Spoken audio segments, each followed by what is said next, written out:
রোজা শুরুর প্রথম শুক্রবারে রাজধানীর শপিং মলগুলোর ভিড় বাড়ছে। সেই খবর জানতে আমরা চলে যাচ্ছি নিউ মার্কেট এলাকায়। সেখানে আছেন স্টাফ করেসপন্ডেন্ট মিসবাহ হাসান।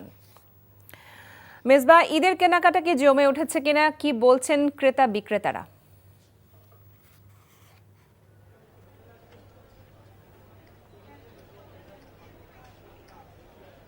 লোপা, আসলে রমজানের প্রথম শুক্রবার, প্রথম ছুটির দিন, সে হিসাবে সকাল থেকে কিন্তু নিউ মার্কেট এলাকা আমরা দেখেছি যে আসলে ক্রেতাদের বেশ সমাগম। যেহেতু এখনও ঈদের ডের বাকি, তারপরেও কিন্তু সকাল থেকে আমরা নিউ মার্কেট এলাকায় বাজারগুলোতে এখন পর্যন্ত বেশ ক্রেতা সমাগম আমরা দেখতে পেয়েছি।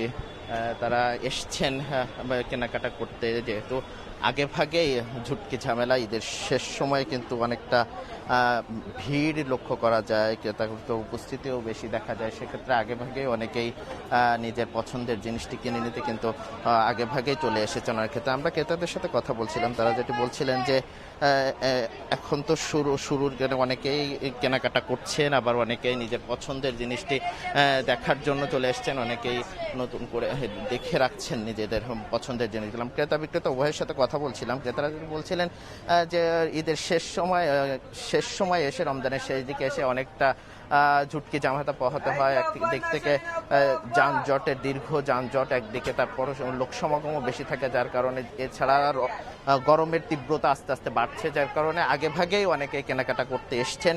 এবং বিক্রেতারা বলছিলেন যে প্রথম শুক্রবার হিসেবে কিন্তু সমাগম বেশ ভালো। এবার ঈদেও বেশ তারা উৎফুল্ল যে এবার ঈদেও বেশ তাদের লাভবান হবে বলে তারা আশাবাদ ব্যক্ত করছেন।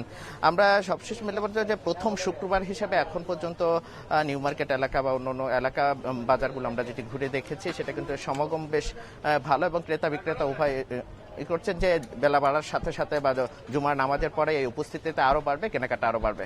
এই ছিল ঈদ বাজার নিয়ে সবশেষ। লোপা।